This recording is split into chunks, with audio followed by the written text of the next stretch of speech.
مکروا مکرا اکٹھے کیے ہوئے ہیں. دیکھو بھائی جو گنا گندا ہے واپس کر دو، جو گنا صحیح ہے اس کو تولو، جو غلط ہے اسے واپس کر دو، اس کی اتنی کٹوتی ڈال دو. تو یہ میرے بلب ٹھیک ہے، دیکھیں کوئی ہے سسٹم، کوئی انجینئر رکھا ہوا ہے اس کے لیے، کوئی کاریگر ہے؟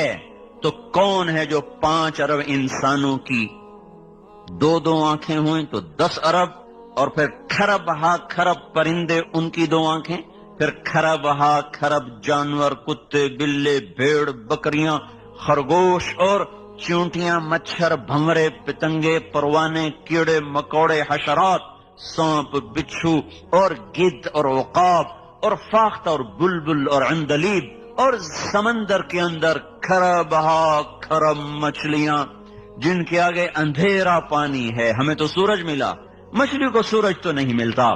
چند 100 فٹ کے بعد سورج کی روشنی سمندر میں نہیں جاتی. اندھیر پانیوں میں کون ہے جو کھرب ہا کھرب مچھلیوں کی نظروں کو ایسے خوبصورت ان کو اللہ تعالیٰ نظام دے رہا ہے کہ وہ اندھیرے میں بھی ایسے دیکھیں جیسے روشنی میں دیکھیں. تمام کائنات کی جاندار انسان چرند پرند حشرات کی نظروں کو دیکھنا اور ان کی تاروں کو جدا جدا رکھنا اور پھر ان کو صحیح صحیح دکھانا اور غلط سے بچانا اور اس کی تمیز کروانا، یہ کون ہے جو کہیں ایک جگہ بھی خطا کے بغیر سارا نظام چلا رہا ہے؟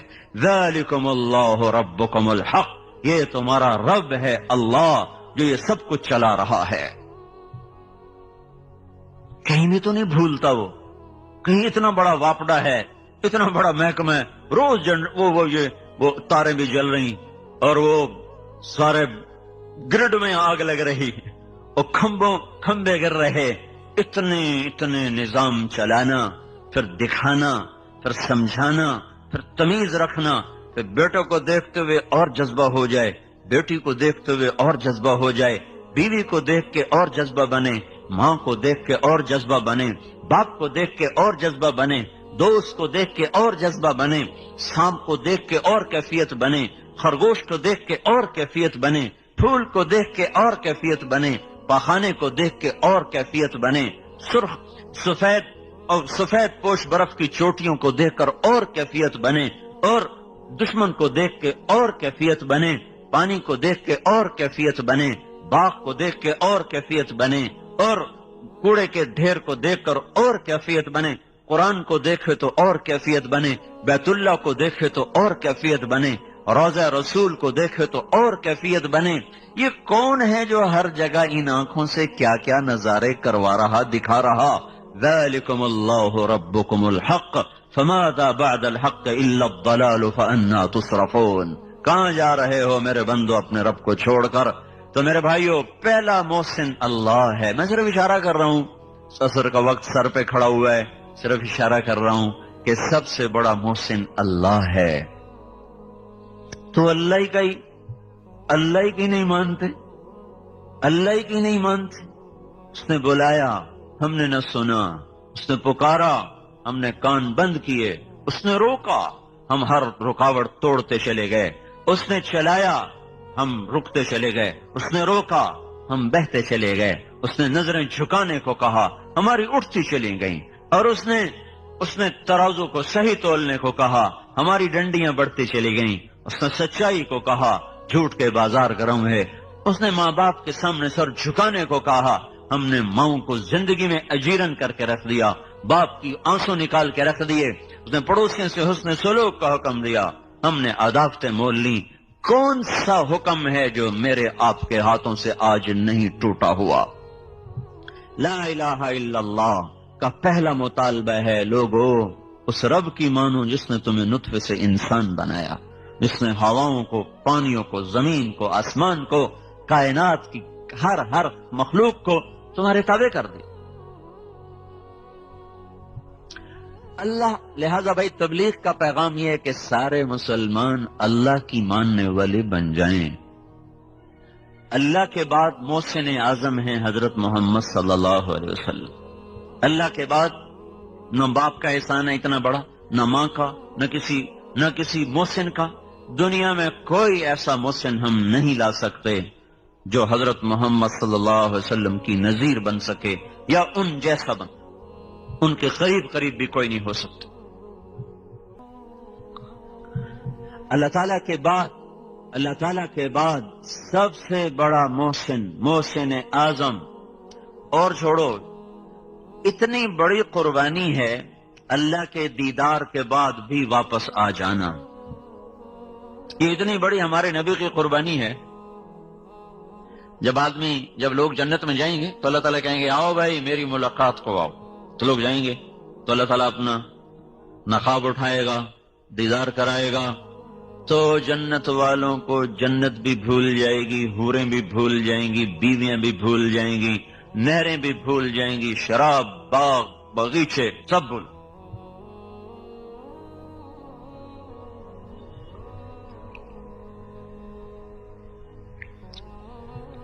جب اللہ تعالیٰ نقاب گرائے گا تو کہے گا جاؤ، کہیں گے نہیں یا اللہ ہم نہیں جاتے، ہمیں کچھ نہ دے، ہمیں جنت نہیں چاہیے، ہمیں حوریں نہیں چاہیے، ہمیں کسی کی ضرورت، بس تو ہمیں اپنا دیدار کراتا رہے، ہم اس کے علاوہ کچھ نہیں چاہتے۔ جنت والوں کو جنت اچھی نہیں لگ رہی اللہ کے دیدار کے بعد، تو لوگ جنت نہیں مانگیں گے، حوریں نہیں مانگیں گے، بیویاں نہیں مانگیں گے، غلمان نہیں مانگیں گے۔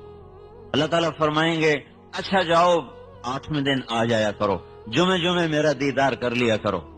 وہ کہیں گے جمعہ کب آئے گا، ہمیں بس کچھ نہیں چاہیے، بس آپ ہمارے سامنے بیٹھے رہیں، ہم آپ کو دیکھتے رہیں، آپ ہمارے سامنے رہیں یا اللہ، ہمیں اور کچھ نہیں چاہیے۔ ہاں جنت الفردوس والے ایسے خوش نصیب ہوں گے جن کو اللہ صبح بھی دیدار کرائے گا، شام بھی دیدار کرائے گا۔ تو اللہ تعالیٰ کے بعد بھائیو حضرت محمد صلی اللہ تعالی علیہ وسلم کا انسانیت پر احسان ہے، امت پر احسان ہے، جس کو اللہ نے کسی نبی کو ایسی پیشکش نہیں کی۔ سلیمان علیہ السلام کو حکومت دی، ہوا تابع کی، جنات تابع کیے، اور سارے جہان کی حکومت نہیں دی، فلسطین کی حکومت تھی، لیکن اللہ تعالیٰ نے ہمارے نبی کے سامنے پیش کر دیا۔ اسرافیل آئے بڑا تھال لے کر اور آ کے سامنے رکھا، کہا یا رسول اللہ ان ربک سمع کلامک فبعثنی الیک بمفاتیح خزائن الارض، اللہ تعالیٰ نے آپ کی بات کو سنا ہے اور مجھے یہ ساری زمین کے خزانوں کی چابیاں دے کر بھیجا ہے۔ ساری زمین کی حکومت سلیمان علیہ السلام کے پاس نہیں، نہ ہی دنیا میں اللہ نے کسی کو ساری دنیا کا حاکم بنایا۔ کچھ لوگوں کے بارے میں لکھا ہے لیکن اس کا مطلب یہ نہیں تھا کہ ساری دنیا کے حکمران تھے، مطلب تھا کہ اپنے دور کے بہت بڑے بادشاہ تھے، یہ نہیں کہ اللہ تعالیٰ نے کسی کو 6 بر اعظم پہ حکومت دے دی ہو۔ آج پیشکش ہو رہی بعثنی الیک بمفاتیح خزائن الارض، یا رسول اللہ تعالیٰ نے ساری زمین کے خزانوں کی چابیاں دے کر مجھے آپ کی خدمت میں بھیجا ہے، اگر آپ فرمائیں گے تو سب کچھ آپ کے لیے تابع کر دیا جائے گا۔ اب آپ ارشاد فرمائیں عبداً رسولا او ملکاً رسولا، آپ بادشاہ بن کے نبوت کرنا چاہتے ہیں کہ غلام بن کے نبوت کرنا چاہتے ہیں؟ تو ہمارے نبی نے فرمایا بلا عبداً رسولا، نہیں مجھے بادشاہی نہیں چاہیے، میں غلام بن کے نبوت کروں گا۔ کیوں؟ کیا آپ کو پتا ہے کہ میری امت کے سارے لوگ تو مالدار نہیں ہوں گے، ہر آدمی تو وہ شوگر مل نہیں لگائے گا، ہر آدمی تو ٹیکسٹائل نہیں لگائے گا، ہر آدمی کی فیکٹریاں تو نہیں ہوگی، اکثریت تو غریب ہوں گے۔ تو اپنی امت کے غریبوں کو تسلی دینے کے لیے وہ فقر کا معیار اپنے لیے پسند فرمایا کہ اللہ کی قسم آج تک ایسا فقیر میں نے نہیں دیکھا۔ کوئی دیکھا ہے فقیر جس کے گھر میں 2 مہینے چولہا نہ جلتا ہو، اور جس کے لیے احد پہاڑ منت کر رہا ہو یا رسول اللہ آپ اجازت دیں تو میں ابھی سونے چاندی کے سکے ڈھل کر آپ کی خدمت میں پیش ہو جاؤں؟ عرب کے سارے پہاڑ جس کے لیے سونا چاندی بننے کو تیار ہوں، جنت کے دسترخوان جس کے لیے اترنے کو تیار ہوں، جنت کے عالی شان گھر جس کے لیے زمین پر اترنے کو تیار ہوں، جنت کے عالی شان کپڑے جس کے لیے اترنے کو تیار ہوں، براق جو معراج کے لیے آیا تھا وہ 24 گھنٹے آپ کے در پر بندھے جانے کو تیار ہے، خوشی سے تیار ہے، پھر بھی آپ اس کو رد کر کے گدھے پہ سواری فرما رہے ہیں، پیدل جا رہے ہیں، خچر پہ سوار ہو، اونٹنی پہ سوار ہو، اونٹ پہ سوار ہو رہے. ہاں، چونکہ آپ مالداروں کے نبی بھی تھے، صرف غریبوں کے نہیں تھے، تو آپ نے کبھی کبھی بڑے عالی شان گھوڑوں پر بھی سواری فرمائی تاکہ میری امت کے مالدار کے لیے بھی گنجائش نکل آئے. سکب ایک گھوڑا تھا آپ کا، سبحہ وہ ایسا تیز تھا کہ اس کا نام ہی سبحہ رکھا گیا. سبحہ کہتے ہیں بہاؤ کو، بہاؤ. وہ جب دوڑتا تھا تو اس کے پاؤں زمین کے ساتھ، اس کا سینہ زمین کے ساتھ لگ جاتا، تو اس کا نام سبحہ رکھا. اور ایک ایسا حسین گھوڑا تھا، اس کا نام گلاب رکھا گیا، ورد، اس کا نام ورد تھا.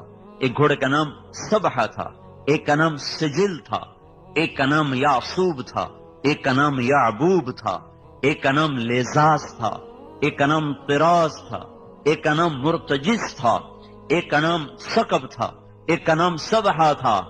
اب بہت سے گھوڑوں پہ آپ نے سواری فرمائی، لیکن یہ بڑے عالی نسل کے گھوڑے تھے، اس لیے ان کے نام تاریخ نے، حدیث نے محفوظ کیے. امت کے مالداروں کو بھی گنجائش دے دی، کوئی اچھی سواری بھی رکھنا چاہے تو اس کو بھی اوپر سے گنجائش مل جائے. خود غربت کی زندگی پسند فرمائی، اسی میں رہے. کبھی کبھی یہ کام بھی کیا، بڑے عالی شان کپڑے پہنے. ایک دو دفعہ صحارا ایک بستی ہے، وہاں سے کپڑا آتا تھا، اس کی زمین سفید، اوپر دھاریاں سرخ. اب کبھی کبھی آپ نے وہ زیب تن فرمایا. جابر بن سمرہ فرماتے ہیں ایک رات 14ویں کا چاند سر پہ تھا، اور محبوب اللہ تعالیٰ کے محبوب صلی اللہ علیہ وسلم وہ مسجد کے ذہن میں تشریف فرما تھے، اور آپ نے سہارا بستی والی چادر پہ سے اوڑا ہوا تھا. تو جابر بن سمرہ فرماتے ہیں کبھی میں چاند کو دیکھتا، کبھی آپ کو دیکھتا، تو مجھے آپ چاند سے زیادہ حسین نظر آ رہے تھے. اور آپ چاہتے تو ہر وقت یہ کپڑا پہن سکتے تھے. پہن کے اتار دیا اپنی امت کے مالداروں کو گنجائش دینے کے لیے. خود وہی فقر کے کپڑے، فقر کا لباس، پیوند لگا ہوا لباس، وہی اختیار فرمایا. اور قیامت کے دن انس نے پوچھا یا رسول اللہ قیامت کے دن آپ کہاں ہوں گے؟ تو آپ نے فرمایا میں اپنی امت کے غریب لوگوں میں کھڑا ہوں. ابغونی فی ضعفائکم، میں اپنی امت کے غریبوں کے ساتھ ہوں. تو اللہ کے بعد محسن اعظم ہیں حضرت محمد صلی اللہ تعالی علیہ وسلم، جن کو سب کچھ اللہ نے دیا، اور پھر انہوں نے کہا نہیں یا اللہ مجھے نہیں چاہیے، مجھے نہیں چاہیے. کون سی ساری امت میری مالدار ہوگی؟ اوروں الٹا اوروں کے لیے دعا کی، اللہم انہم جاع فاشبعہم، یا اللہ میری امت بھوکی ان کو کھانا کھلا. عراۃ فاکسہم، یہ ننگے ہیں یا اللہ ان کو کپڑے پہنا. یا اللہ ان کے لیے تو دنیا اور آخرت بھلی کر دے. اور اپنے لیے اور اپنی اولاد کے لیے کہا اللہم اجعل رزق آل محمد قوتا، یا اللہ آل محمد کی روزی تھوڑی کر دو. ہاں کیوں کل کوئی تانا نہ دے سکے کہ اپنی اولاد کے تو مزے کروائے اور ہمیں کربلاؤں میں دھکا دے دیا. نہیں نہیں، کربلا میری اولاد کے لیے رہے گی. کوئی مانگ سکتا ہے اپنی اولاد کے لیے، اور مانگنی بھی نہیں چاہیے. کہیں جوش میں آ کے کوئی مانگنے بیٹھے پاگل، مانگنی نہیں چاہیے. خود اللہ کے نبی نے فرمایا مت مانگو، اللہ سے عافیت مانگو، سہولت مانگو. ہاں خود اپنے لیے، اپنی اولاد کے لیے کیا مانگا؟ اللہ ان کی روزی تنگ کر دو، کل کو میری امت مجھے تانا نہ دے سکی. اس لیے آپ نے فرمایا جب تمہیں دکھ ستائیں میرے دکھ یاد کرنا، سب ہلکے ہو جائیں گے. مجھے اتنا ستایا گیا کہ اتنا کسی کو نہیں ستایا گیا. میرے اوپر اتنی آزمائش آئی، اتنی کسی بھی آزمائش نہیں آئی. 3 میل پتھر پڑے طائف کے میدان میں، 3 میل. حالانکہ آپ کی انگلی کا اشارہ بھی نہیں ضروری تھا، صرف ارادہ ہی کافی تھا. ارادہ کہ اب اللہ کی طرف متوجہ ہو کر ارادہ کر لیتے کہ ان کو پکڑ، تو بس پھر ان کا نشان نہ ملتا. لیکن 3 میل پتھر کھا کے نہ اف کی نہ آہ کی، اور خون بہتا گیا. اتنا خون بہا کہ ایک حدیث میں آتا ہے طائف کے پہاڑ بلبلا اٹھے، رونے لگے، زمین رونے لگی، آسمان کے فرشتے رو پڑے. اور اب بے ہوش ہو کے گرے ہیں. بد دعا کا ایک لفظ مجھ سے نہیں نکلا. جو کافروں کے لیے بد دعا نہ کرتا ہو وہ اپنی امت کے کلمہ گو کے لیے کتنا شفیق ہوگا۔ جب ہوش میں آئے دشمن کے باغ میں پناہ لی، زید بن حارثہ جان نثار غلام ساتھ، انہوں نے اٹھایا، بھاگ کے دشمن کے باغ میں پناہ لی، جس کو دیکھ کر دشمن بھی رو پڑے ہوں۔ اس کی امت اسی کی سنتوں پہ چھریاں پھیرتی۔ اے ہے زندگی کی ہر طرز میں دوری دھار کا خنجر ہے جو میرے آپ کے ہاتھ میں ہے، اور سارے وار حضور کے طریقوں پر ہی ہو رہے ہیں۔ یہ کہتے ہیں سنت ہی کیڑی گل ہے جی، کرو تو ثواب ہے، نہ کرو تو گناہ تو کوئی نہیں۔ یہ چلتی مل کا ایک پرزہ خراب ہو جائے چلتی رہے گی، سائرن بجنے لگ جائیں گے، فالٹ آ گیا ہے، فالٹ آ گیا ہے۔ وہ کہا جو کوئی نہیں ایک پرزے کی خیر ہے، کوئی نہیں چلنے دو، ایک پرزے کی خیر ہے، ٹھیک ہو تو بھی ٹھیک ہے، خراب ہو تو بھی ٹھیک ہے۔ اگلے دن ساری مل کا بھٹا بیٹھا ہوگا۔ تو اللہ کے محبوب کی سنت ایک پرزے سے بھی زیادہ سستی ہے۔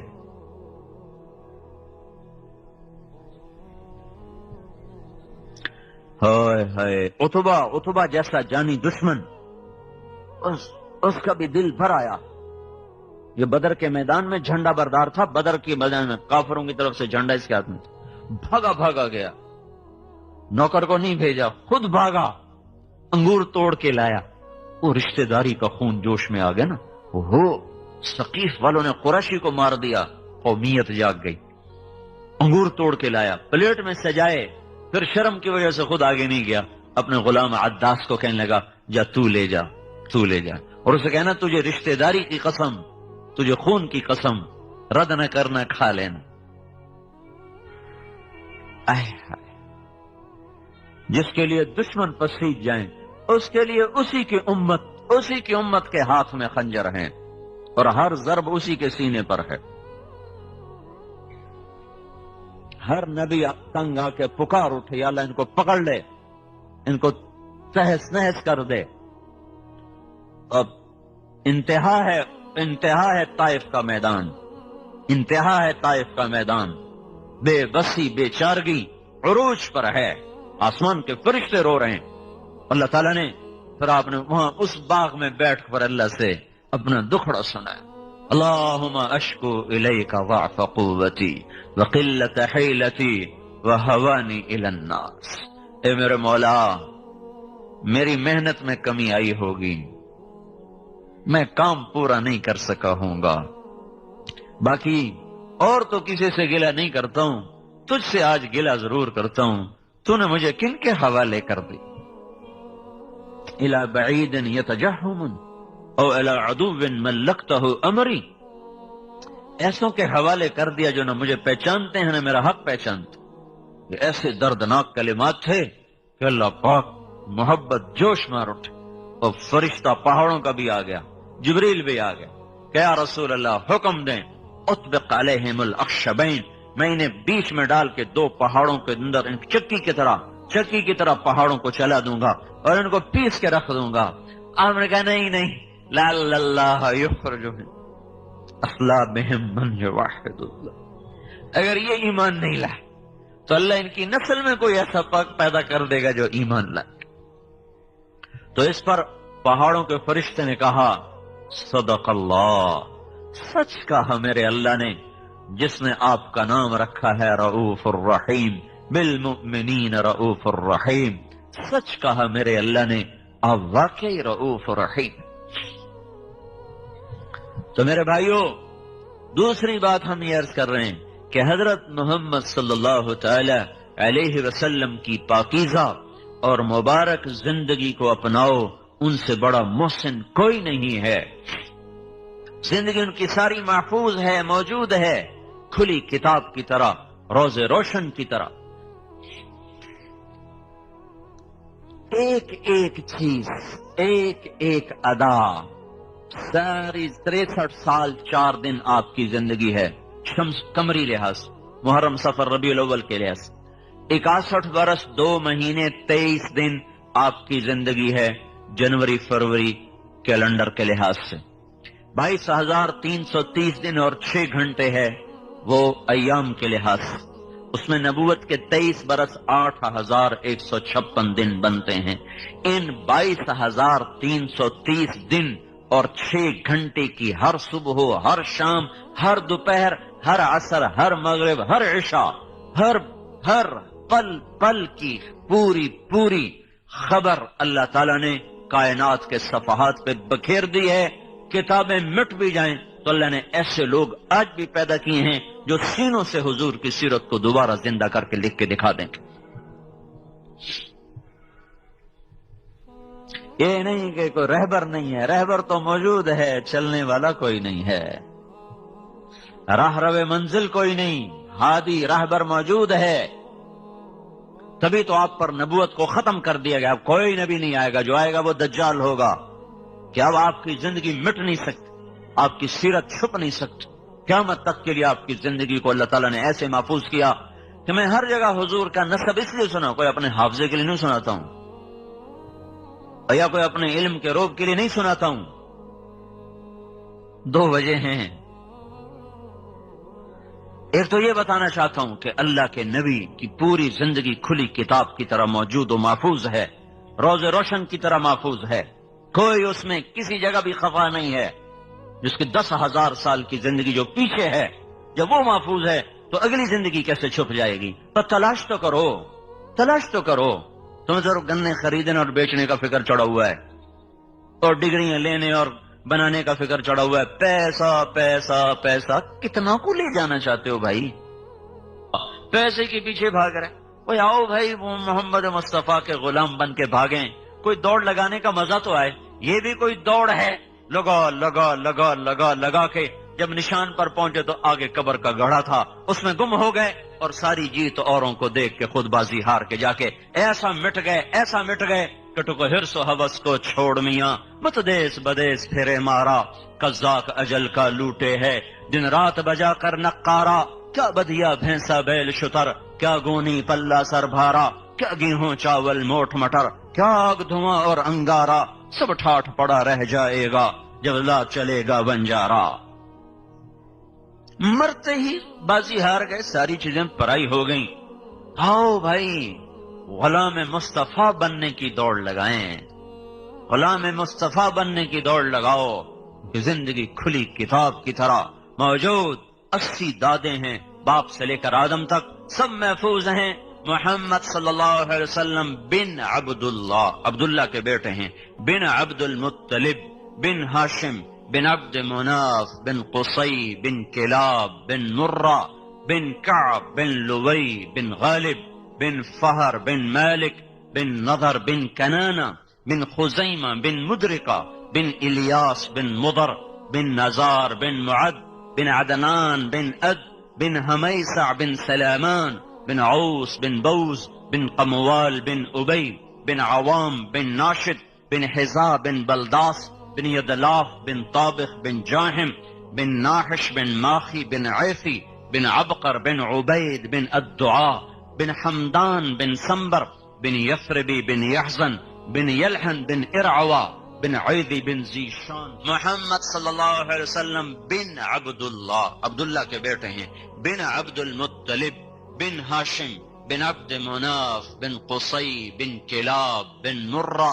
بن کعب، بن لوی، بن غالب، بن فہر، بن مالک، بن نضر، بن کنانہ، بن خزیمہ، بن مدرکہ، بن الیاس، بن مضر، بن نزار، بن معد، بن عدنان، بن اد، بن ہمیسع، بن سلامان، بن عوس، بن بوز، بن قموال، بن ابی، بن عوام، بن ناشد، بن حزا، بن بلداس، بن یدلاف، بن طابخ، بن جاہم، بن ناحش، بن ماخی، بن عیفی، بن عبقر، بن عبید، بن الدعاء، بن حمدان، بن سنبر، بن یثربی، بن یحزن، بن یلحن، بن ارعوا، بن عیدی، بن زیشان، بن عیسر، بن اقناد، بن ایہام، بن مقصر، بن ناحف، بن زارح، بن سمی، بن مزی، بن عوض، بن عرام، بن قیدار، بن اسماعیل، بن ابراہیم، بن آذر، بن ناحور، بن سروج، بن رعو، بن فائج، بن عابر، بن ارفخشاد، بن سام، بن نوح، بن لامک، بن متوشالح، بن ادریس، بن یارو، بن ملہل ایل، بن قینان، بن آنوش، بن شیس اور بن آدم علیہ السلام۔ یہ کھلی کتاب ہے، سب اس کے پیچھے آؤ بھائی، سب اس کے پیچھے آؤ، یہ تبلیغ کا پیغام ہے۔ اور دیکھو ہمارے ہاں نا، مجھے یہ خیال یوں آیا، ہم لوگ ذمہ دار ہیں، لوکل ذمہ دار۔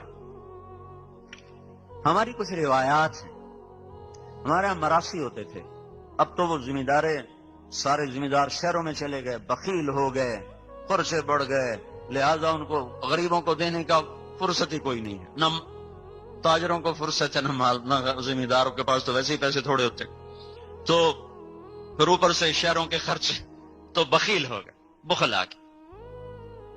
ایک شاعر سے شاعری چھوڑ دی، کسی نے کہا تو نے شعر کیوں چھوڑ دیے؟ فقالوا هجرت الشعر قلت ضرورة باب الدواعي والبواعث مغلق خلت الديار فلا كريم يرتجى منه النوال ولا مليح يعشق۔ میں کس بات پہ شعر کہوں؟ وہ کہنے لگے یہ لوگ مجھ سے کہتے ہیں کہ تو نے شاعری کیوں چھوڑ دی؟ تو میں کہتا ہوں شاعری کے لیے تو کچھ اسباب ہوتے ہیں جس پر آدمی پر آمد ہوتی ہے، پھر زبان پہ وہ جاری ہوتا ہے، تو اسباب ختم ہو گئے۔ کا کیا اسباب ہیں؟ کہ یا تو کوئی معشوق ہو جس کے عشق میں آدمی بے قرار ہو کر شعر کہے، تو دنیا حسینوں سے خالی ہو گئی، سرخی پاؤڈر رہ گئے، سرخی پاؤڈر کا بھی کوئی حسن ہوتا ہے، پلاسٹک سرجری رہ گئی اس کا بھی کوئی حسن ہوتا ہے۔ اور دوسری وجہ ہوتی ہے کوئی سخی ہوتا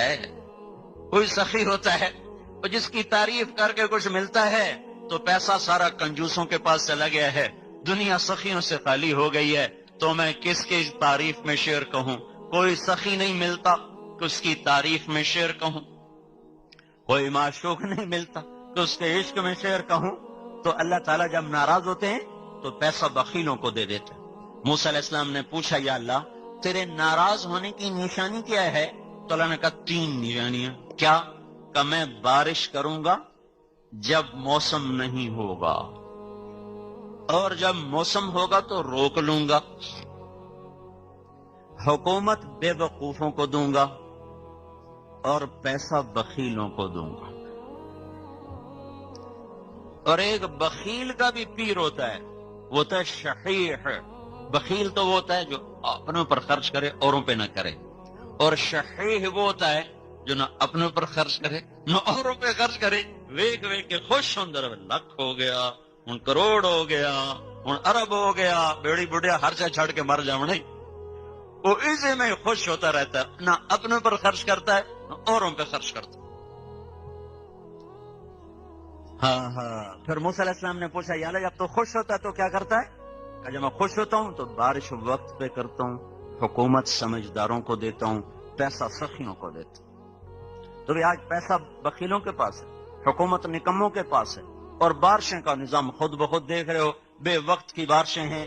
تو یہ اس بات کا اعلان ہے کہ اللہ ناراض ہے جو کہہ رہا ہے توبہ کرو، منا لو اپنے رب کو، منا لو اپنے آقا کو، منا لو اپنے اللہ کو، کہ یہ جہان بھی بنے اور وہ جہان بھی بنے۔ تو ہمارے وہ مراسی جب آتے تھے نا ہمارے ڈیروں پر، ان کا کوئی کام نہیں ہوتا تھا، صرف پیو دادے پڑدادے دا نا چاونا، جو دی تعریف پٹھی سدھی کرنی، اپنی بوری دانے دے لیتے گئے۔ ہمیں بھی پتا تھا صرف ہماری جھوٹی تعریف کرتے ہیں، لیکن اس جھوٹی تعریف پر بھی ایسا خوش ہو جاتے تھے، چل بھائی بوری بار دے بے انو دانے دے بے، یہ ترتیب چلی آ رہی، اب ٹوٹ گئی۔ تھوڑا بہت میں نے اس کو باقی رکھا ہوا ہے، جب انہوں نے میرا پتہ چلتا وہ آ جاتے، جو ہی وہ دروازے سے داخل ہوں گے ہمارے ڈیرے کے، اتھوں نے ہاتھ میں تارے جمیل دے دے رے قائم، میں اللہ باغ دے دے رے قائم، نہ میرا پیو قائم رہا نہ میں قائم رہوں گا۔ یہ کتنا بڑا جھوٹ ہے، کتنا بڑا جھوٹ ہے۔ میاں نہت علی دے دے رے قائم، میاں گانے دے دے رے قائم، وہ آگے بھی جاتا ہے، میں تو آگے نہیں جانتا ہوں، ان کا کام ہی یہی تھا۔ حالانکہ نہ پردادا قائم رہا، نہ دادا، نہ پیو، نہ میں، ہر مر جاؤں، لیکن اس جھوٹی تعریف پر بھی نہ پیو دادے کی نسل سن کے، تعریفیں سن کے ہم خوش ہو کے خواہ مخواہ ان کو دے رہے۔ عام فقیر آتا ہم 10 روپے دیتے، وہ آتے ہیں بدبخت 100 روپے لے کے جاتے۔ ابھی عید پہ کہنے لگا ایسا ریتا میں رتا نوٹ نہیں لینا، سوا نوٹ لینا، کہ 500 لے۔